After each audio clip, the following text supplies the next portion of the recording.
This video will contain spoilers for Rogue One, a Star Wars story. Rogue One introduced another badass pilot with a mustache to the universe named General Antoc Merrick. He caught the eye of Star Wars fans well before the movie's release as the very gleeful X-Wing pilot featured in the Star Wars Celebration reel. As a huge fan of the Rebel pilots myself, I just have to do a video on the man I now consider to be the Blond Biggs, and I mean that as a compliment of the highest regard. Before joining the rebellion, Antoc Merrick was the flight leader of the rarefied air cavalry on his homeworld of Viru. When the planet fell under Imperial rule, the RAC was disbanded. Merrick and his fellow pilots were offered positions in the Imperial Navy. Having little respect for the inferior pilots of the Empire, he declined the invitation and began seeking out the Rebel alliance with fellow pilot Garvin Drace. They were both welcomed into the rebellion, becoming Blue Leader and Red Leader respectively. In addition to leading Blue Squadron, General Merrick held command over all the Alliance's starfighter forces.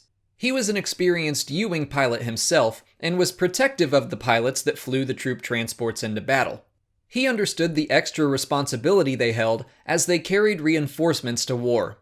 Despite having the authority to lead, Merrick joined his squadron in battle whenever necessary. He was a member of the Rebel Council at the time of Rogue One and was cautious with the lives of his pilots. He was unwilling to risk them without good cause, and he understood that in the absence of large capital ships, their starfighters were the Alliance's greatest weapons. They held the advantage over Imperial starfighters with their long-range capabilities.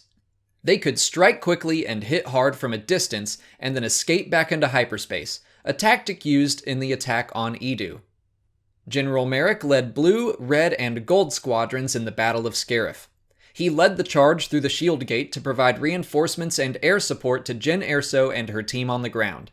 They were responsible for the destruction of multiple AT-ACTs and TIE Strikers. Although he lost his life in the battle, the actions of Blue Squadron provided the team on the ground with enough time to transmit the Death Star plans to the Rebel fleet above. And so it was that we lost another mustached hero too early. Antoc Merrick joins Biggs Darklighter as a pilot that gave his life to buy the main protagonist enough time to complete their mission. That's it for today.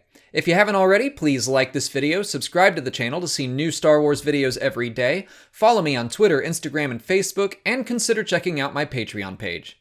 As always, thanks for watching, and may the Force be with you.